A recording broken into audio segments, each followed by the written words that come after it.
नमस्कार, मैं हिमांशु मिश्रा और आप देख रहे हैं न्यूज़ 24। तो राजनीति में कहा जाता है कि दिल्ली का रास्ता यूपी से होकर गुजरता है और यूपी में हाल फिलहाल कुछ वर्षों में एक नाम है जो सियासत में हलचल पैदा कर रहा है, वो अपना नाम बढ़ा रहा है और वो नाम है चंद्रशेखर आज़ाद का। मेरे साथ फ्रेम में आप देख रहे हैं आज़ाद समाज पार्टी के अध्यक्ष हैं। आज़ाद साहब, बहुत बहुत स्वागत है आपका न्यूज़ 24 पर। धन्यवाद आपका बहुत बहुत हिमांशु जी। जी आज़ाद साहब, सबसे पहले तो बात मैं करूंगा कि हाल फिलहाल में एक पटना में बैठक हुई है महागठबंधन की। इसमें अखिलेश यादव जी भी मौजूद थे। क्या आप भी इस महागठबंधन को सपोर्ट करते हैं? आप चाहते हैं कि आप भी इसका हिस्सा बने? देखिए, आज के जो हालात हैं, चाहे वो उत्तर प्रदेश के और देश के, इन हालातों पे काबू पाना और इन हालातों से आम जनता को निजात दिलाना, ये सबकी जिम्मेदारी। तो यूपी में तो पहले से ही हम लोग जो हैं मिलके काफ़ी चीज़ों को कर रहे हैं। नगर पंचायत, नगर पालिका का चुनाव हो या उपचुनाव हो, तो देश हित में अगर कुछ भी अच्छा होता है जिससे कि आम जनता को सुविधाएं और जो एकता, अखंडता और लोकतंत्र का जो सम्मान है वो बना रहे, तो उसके लिए हमारा प्रयास पहले से जारी है और आगे भी वो प्रयास हमारा जारी रहेगा। आपको निमंत्रण मिलेगा अगली बैठक के लिए, क्योंकि वो जुलाई में बैठक होनी है, तो आप पहुंचेंगे? देखिए, कुछ फैसले पार्टी के हैं। निमंत्रण आएगा तो पार्टी अपना तय करेगी, पार्टी के जो सहयोगी दल है उनसे बात करेगी, उसके बाद कुछ फैसले लिए जाएंगे। मैं आपसे यहाँ बैठ के कह दूं कि भाई निमंत्रण आएगा या नहीं आएगा, उसका अभी मुझे कोई जानकारी भी नहीं है।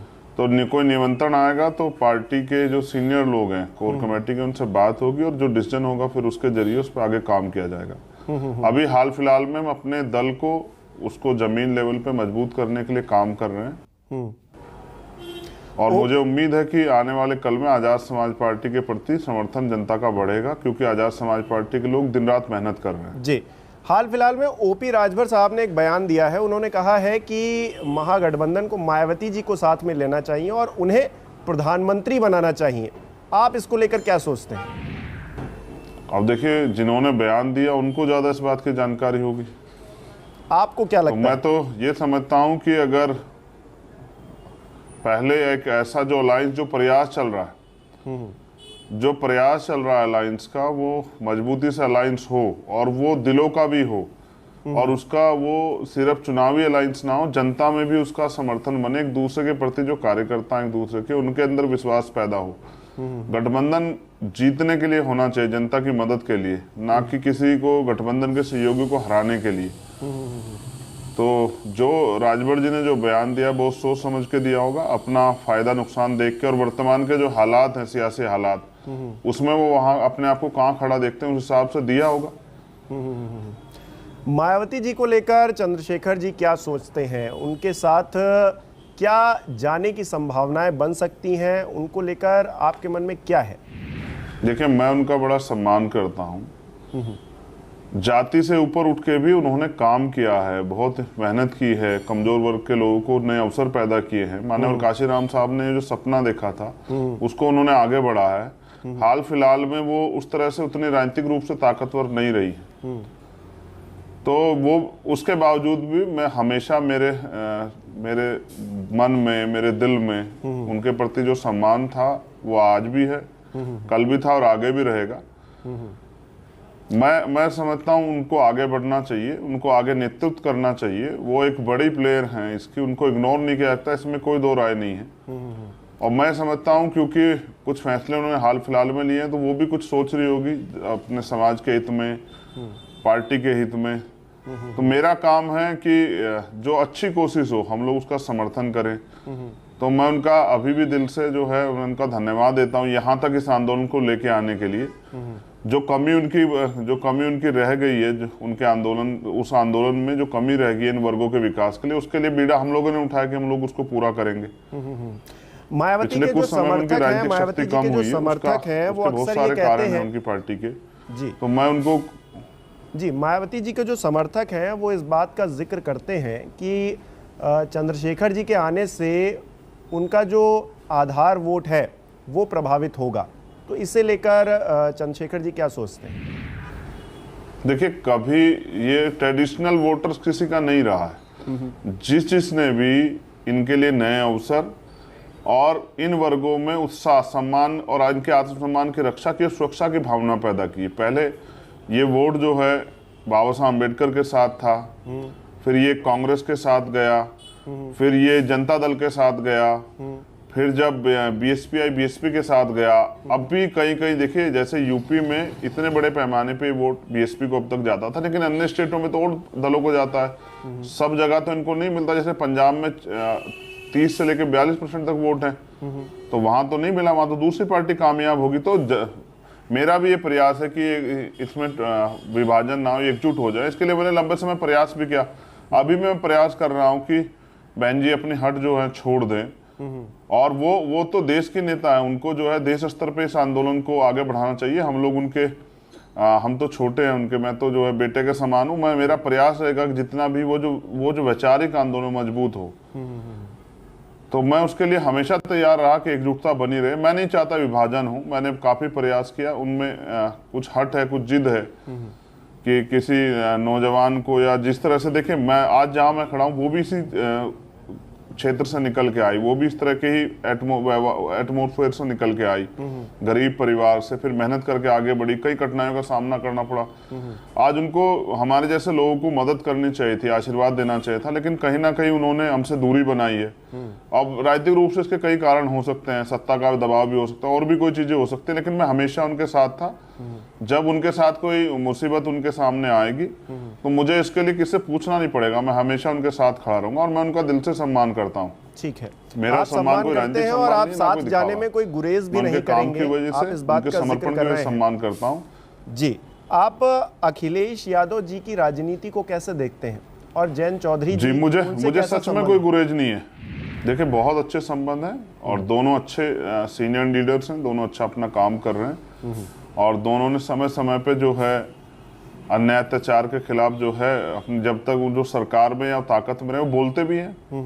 तो मेरे संबंध तो बुरे नहीं, मेरे अच्छे संबंध हैं, और हमने प्रयास भी किया नगर पंचायत के चुनाव में मिलके हम लोग जो है इस कारवा को आगे बढ़ाने का, क्योंकि वो पूरा चुनाव सत्ता के दम पे हुआ, सत्ता ने दमन किया, पुलिस और एडमिनिस्ट्रेशन का जिस तरह से उसको प्रभावित किया गया चुनाव को, ये सब चीजें देखते हुए भी हम लोगों ने अच्छा प्रयास किया, रिजल्ट्स भी मिले, और भविष्य में अच्छे जो है आगे की संभावनाएं भी हैं। निरंतर हमारा प्रयास जारी। हम लोग मध्य प्रदेश, राजस्थान, छत्तीसगढ़ में भी चुनाव लड़ रहे हैं। हमारी पार्टी ने वहाँ बहुत मेहनत की है, छोटे छोटे दलों से अलायंस बना के हम लोग वहाँ लड़ रहे हैं, और अपने गरीब कार्यकर्ताओं को लड़ने का मौका देंगे।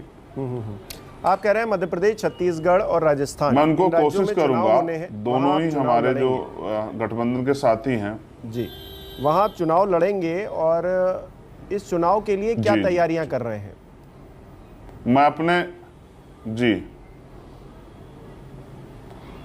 बहुत अच्छी तैयारियां हैं। मैंने कम से कम 20-20 रैलियां वहाँ की हैं। अभी 4 रैलियां मेरी राजस्थान में प्रस्तावित है, ऐसी 3-4 रैलियां हमारी जो मध्य प्रदेश में प्रस्तावित है। मध्य प्रदेश में तो इतना ज़्यादा मजबूत हमारा काम है, हमारे वर्कर्स बहुत उत्साहित हैं, और दोनों ही दलों ने जो वहाँ के मजबूत दल हैं स्थापित, उन्होंने निराश किया है। तो मैं जब गया इस बार, मैंने देखा रात के 1-1 बजे तक गांव के बाहर महिलाएं, बुजुर्ग जो हैं, नौजवान, बच्चे स्वागत में खड़े हुए थे। वो इस बात को बल देता है कि वहाँ के लोगों में बड़ा उत्साह है, और 3-4 लाख लोग जो हैं बिना मेरे बुलाए पे 12 फरवरी को रैली में आए। अभी भी हम एक बड़ी रैली का प्लान कर रहे हैं, लेकिन हमने कुछ विधानसभा चिन्हित करके उनको बहुत मजबूती से उन पर काम किया, और मेरा मानना है कि वहाँ से इस बार हम अच्छा रिजल्ट देंगे। हमारे बिना वहाँ किसी की सरकार नहीं बनने वाली, इस बात को दोनों ही स्थापित दल जानते हैं। इसी तरह से राजस्थान में भी हमने बहुत मेहनत की है, और राजस्थान में बहुत अन्याय हुआ पिछले जो 4 साल की सरकार है, 4.5 साल की, उसमें बड़ा अन्याय हुआ। कई बार अन्याय के खिलाफ हम लोगों ने आवाज भी उठाई। वहाँ की जनता में भी जो है ये मन है कि इस बार जो है स्थापित दलों को छोड़ के नए लोगों को मौका दिया जाए, क्योंकि स्थापित दलों ने तो कुछ किया नहीं है बहुत अच्छा। मैं जो यहाँ यूपी के हमारे साथी हैं गठबंधन के, उनसे भी मैं इस बार मुलाकात करके, जो हमारा एक प्लान है उत्तर प्रदेश को विकास के रास्ते पे कैसे ले जाया जाए, उसमें हमारा पश्चिम जो है, पश्चिम एक बड़ा क्षेत्र है, इसको हम अलग प्रदेश के लिए जो है, मैं उनसे भी बात करूंगा दोनों साथियों से कि पश्चिम एक अलग प्रदेश बने। ये जो 22 जिले हैं आगरा तक, ये एक अलग प्रदेश बने, और इन जिलों में क्योंकि बहुत बड़ी बड़ा उत्तर प्रदेश है, 403 विधानसभा इससे पार्लियामेंट की सीटें हैं, एक एक लोकसभा में 16, 16, 17, 18 लाख वोट हैं, एक एक विधानसभा में 3, 3.5 लाख वोट है। तो विकास जिस तरह से होना चाहिए था बड़े प्रदेश कारण वो नहीं हो पा रहा है। और मैं इस बात को समझता हूँ, छोटा प्रदेश होगा, नए अवसर पैदा होंगे, नई नौकरियां आएंगी, नए छोटे छोटे कॉन्स्टिट्यूंसी बनेंगी। 1 लाख 1.25 लाख पे जब जनप्रतिनिधि होगा तो जनता के लिए जनता हित में काम होंगे, राजधानी नजदीक हो जाएगी, हमारा जो है उच्च न्यायालय जो है वो नजदीक हो जाएगा, बहुत सारी सुविधाएं लोगों तक आएंगी, नई तहसीलें बनेंगी, किसानों की जो है हम लोग एमएसपी के लिए, क्योंकि पश्चिम में बड़ा हुआ एमएसपी की गारंटी के लिए हम लोग काम कर रहे हैं, न्यूनतम वेतन के लिए हम लोग काम कर रहे हैं, भूमि अधिग्रहण जहाँ होता है वहाँ भूमिहीन लोगों को भी वहाँ अवसर मिले, जैसे नोएडा के आंदोलन में हमने किया, उनके लिए हम लोग काम कर रहे हैं। नई भर्तियां नहीं आ रही पिछले काफी लंबे समय से, नौजवानों के लिए नई रिक्तियां आएंगी जब बहुत सारा जो है नया स्ट्रक्चर बनेगा। तो मेरा ये मानना है कि जितना जल्दी उत्तर प्रदेश में विभाजन हो उतना जल्दी उत्तर प्रदेश विकास के पथ पर चलेगा। कोई एक सरकार अभी आज के उत्तर प्रदेश में विकास नहीं कर सकती है। तो ये मैंने महसूस किया, इसलिए हम अपने दोनों गठबंधन के साथियों से बात करेंगे कि वो इसमें हमारी मदद कराएं और हमारा समर्थन करें। क्या आप 2024 का लोकसभा चुनाव लड़ेंगे? अगर लड़ेंगे तो कितनी सीटों पर लड़ेंगे और उसको लेकर क्या रूपरेखा आपने अभी तक तय की है? देखिए, कुछ फैसले वो पाइपलाइन में हैं, पार्टी के फैसले हैं, मैं उस पर आज स्थिति क्लियर नहीं कर सकता हूँ। उसका कारण मात्र ये है क्योंकि जो हमारे गठबंधन के साथी हैं वो भी इस बात को जानते हैं, कुछ फैसले भी होने हैं, सभी लोगों से बातचीत चल रही है। हम लोग पार्लियामेंट का चुनाव लड़ेंगे बहुत जल्द। हम अपने लोकसभा प्रभारी भी जो हैं वो नियुक्त कर रहे हैं, कल या परसों में कई लोकसभा प्रभारियों की घोषणा होगी। जमीनी रूप पे जमीनी लेवल पे हमारा काम मजबूत चल रहा है, हमारे बूथ का संगठन कंप्लीट हो गया है। पश्चिम में हम यहाँ इधर बिजनौर, नगीना, सहारनपुर, कैराना इस पे मेहनत कर रहे हैं, मेरठ पे मेहनत कर रहे हैं और मुरादाबाद, इन सब सीटों पे हम लोग मेहनत कर रहे हैं। और मेरा ये मानना है कि इस बार पार्टी यहाँ से अच्छा रिजल्ट देगी। उधर सिद्धार्थनगर भी, पूर्वांचल की जो उसमें सिद्धार्थनगर, आजमगढ़, अंबेडकर नगर भी हमारी उसमें है, रीच में, हम उस पर भी मेहनत कर रहे हैं। आगरा पे भी हम लोग काम कर रहे हैं, फतेहपुर सीकरी, इन सब सीटों पे हम लोग प्रयास कर रहे हैं कि इस बार आजाद समाज पार्टी अच्छी मेहनत करके अच्छा रिजल्ट दे। हम लंबे समय से प्रयास कर रहे थे कि जो भीड़ हमारे साथ आती है उसको वोटों में कैसे कैसे तब्दील किया जाए, उसके लिए हमने काम करना शुरू किया है। हमने विश्वास पैदा किया जो भविष्य में हम लोग काम करने वाले उन योजनाओं को लेकर हमारे वर्कर जमीन तक जा रहे हैं। अभी एटा से लेकर लखनऊ तक की हमारी एक साइकिल यात्रा वहाँ के हमारे जो मंडल के संगठन के लोग हैं वो लोग निकाल रहे हैं। हमारे जो वहाँ के नेतागण, धर्मेंद्र कठेरिया जो सब लोग जो हैं लगे हुए हैं, और उम्मीद है कि भविष्य में हमारे वर्करों का जो उत्साह है और जो समर्पण है उनका ईमानदार से इन वर्गों के उत्थान के प्रति, तो वो एक निर्णायक जो है भूमिका अदा करेगा। चंद्रशेखर जी, क्या आपको लगता है हमारा अंतिम लक्ष्य पटना में एक बैठक हुई है, महागठबंधन की बैठक हुई है, हर किसी को एक साथ लाने की कोशिश हुई है, एक टेबल पर बातचीत करने की कोशिश हुई है, तो क्या आपको लगता है कि उत्तर प्रदेश के अंदर जितने भी विपक्ष के नेता हैं उन सबको एक हो जाना चाहिए, खास तौर पर अखिलेश यादव जी और मायावती जी को साथ में आकर, और भारतीय जनता पार्टी के खिलाफ क्योंकि खेमेबंदी हो रही है उसमें दोनों को सहयोग करना चाहिए? अखिलेश जी तो थे लेकिन मायावती जी नहीं थी, कैसे देखा जाए इसको? देखिए हिमांशु जी, बहुत समझदार नेता लोग हैं जो पूर्व में मुख्यमंत्री रहे हैं और अन्य किसी डेजिग्नेशन पर रहे, एमपी या विधायक रहे, वो समझदार लोग हैं। उनको पता है कि उनको अपनी पार्टी हित में क्या क्या फैसले लेने हैं। मैं किसी को सुझाव देता अच्छा नहीं लगता हूँ। आप ये समझिए, आज के हालात देखिए, ऐसे हालातों में नेताओं को बहुत कुछ सोच समझ के फैसले लेने हैं। जनता का भी निगाह उनकी तरफ है, कौन अकेला लड़ रहा है, कौन मिलकर लड़ रहा है, किससे किसको फायदा हो रहा है, नुकसान हो, ये भी जनता भी देख रही है। तो मैं किसी को क्या सलाह दूंगा? मैं तो यही कहूंगा कि देखो, काफी सरकारें आई, काफी सरकारें गई, लेकिन आज भी अगर बुनियादी सुविधाएं लोगों को नहीं मिल रही है, रोटी, कपड़ा, मकान, अच्छी स्वास्थ्य सेवाएं, अच्छी एजुकेशन नहीं मिल रही है, तो अभी बहुत काम होना बाकी है। और उसके लिए अच्छे लोगों की जरूरत है जो वास्तविकता में कुछ करना चाहते हो। हम उन्हीं में से उसी काम को आगे बढ़ा रहे हैं। मेरा मानना है, चाहे देश का कोई कोना हो, कोई सरकार हो, सब जगह पे लापरवाही बढ़ती गई है और इन वर्गों को अभी जो है मैं समझता हूँ जानवरों से ज्यादा कुछ समझा नहीं गया। अगर समझा जाता तो इनके विकास की भी बातें होती। अब तो एट्रोसिटी के जो मामले होते हैं, बड़ी बड़ी गंभीर एट्रोसिटी के मामले, उस पर अक्सर लोग इसलिए बोल देते हैं, उम्मीद करते हैं कि भाई रिजर्व सीटों पे कहीं ना कहीं इन्हीं वर्गों को के लोगों को हमें जो है अवसर देने, चुनाव लड़ाने, तो हम ये ना दिखाई दे कि इन वर्गों के बिल्कुल विरोध में खड़े दिखाई दे, बाकी इसलिए बाकी जमीन पे कुछ नहीं है। मैंने कई मामलों में ऐसा देखा है। तो हमें अपना काम करना है और मेरा ये मानना है कि हमें अपने दल को कैसे मजबूत करके अपने पास शक्ति कैसे अर्जित की जाए, जिससे कि हमारा राजनीतिक शक्ति हासिल करना का वो लक्ष्य ये है कि इन वर्गों का भला हो और इनकी जो है बुनियादी जरूरतें जो है पूरी हो और इनको नए अवसर पैदा हो। ठीक है, कांग्रेस तो इसलिए मेरी अपनी से बात राजनीति, होती है, कांग्रेस के नेताओं से बातचीत होती है क्या? सशक्तिकरण, जो सुरक्षा टॉप के लिए, लीडरशिप आत्मसम्मान के जीवन के उससे लिए क्या बातचीत होने की कोशिश होती है क्या?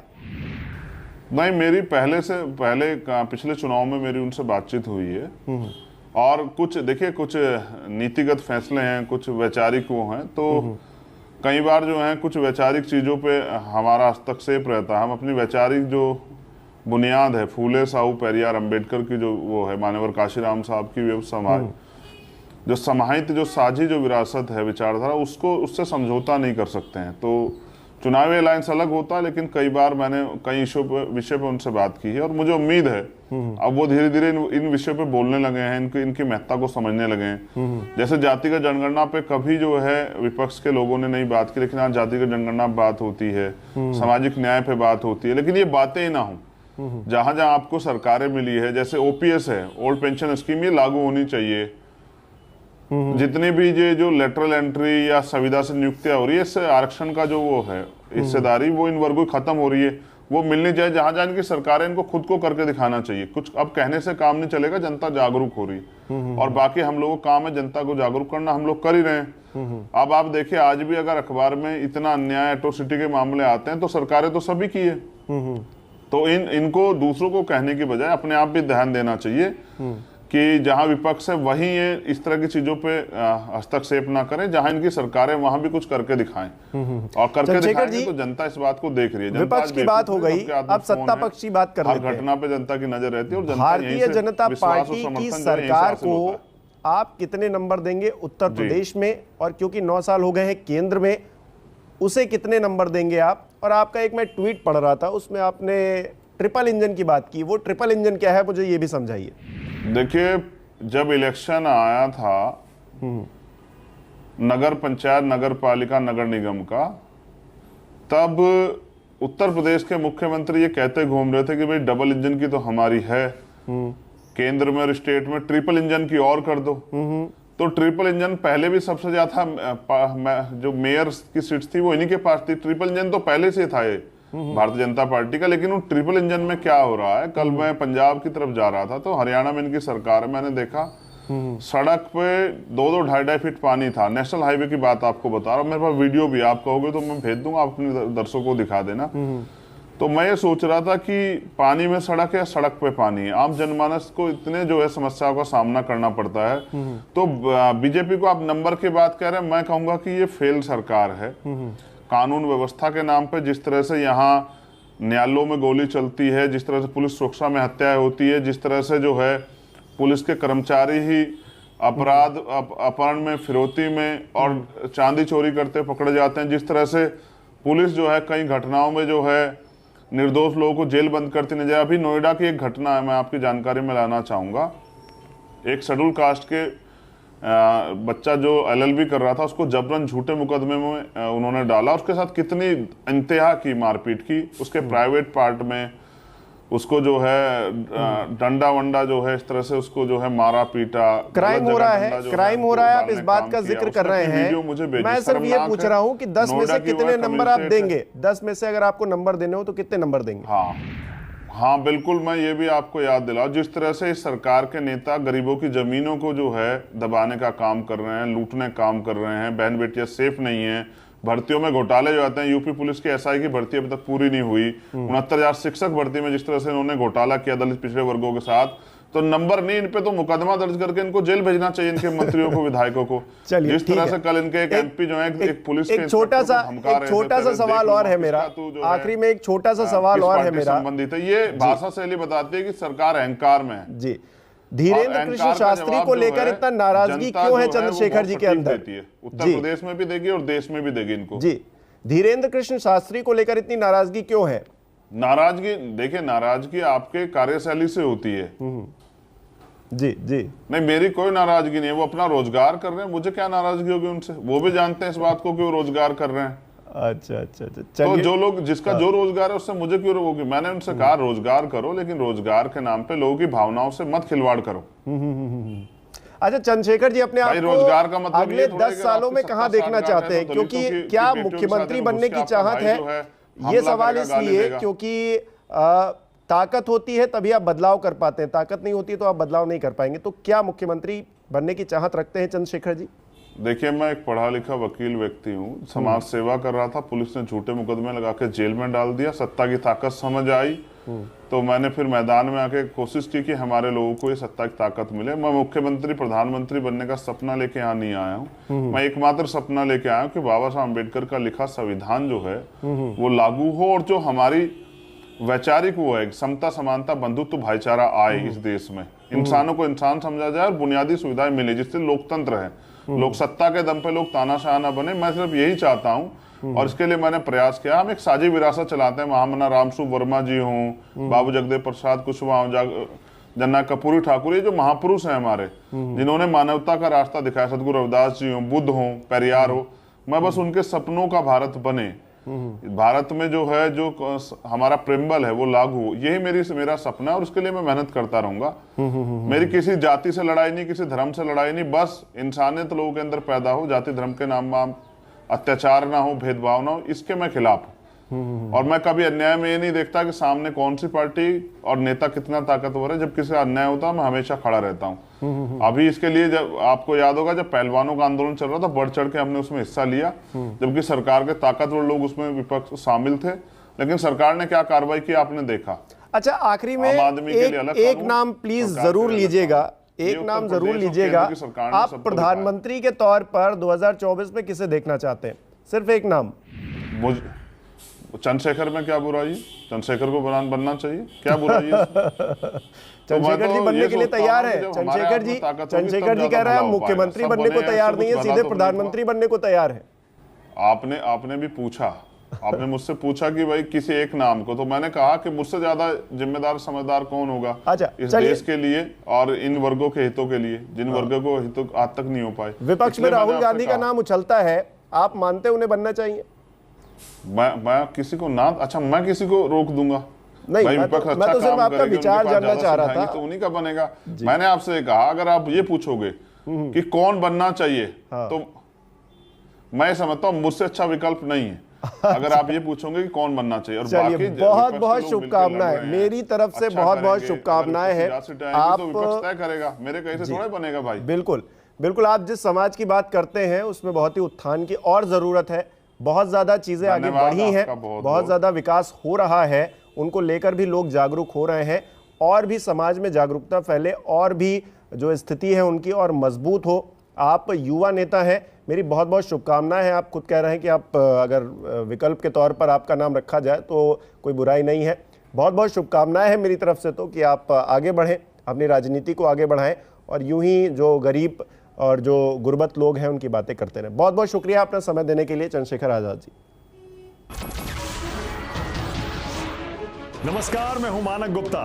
अगर आपको हमारा ये वीडियो पसंद आया हो तो इसे लाइक और शेयर जरूर करें, और हां, हमें सब्सक्राइब और फॉलो करना ना भूलें ताकि आप देश और दुनिया की कोई खबर मिस ना करें।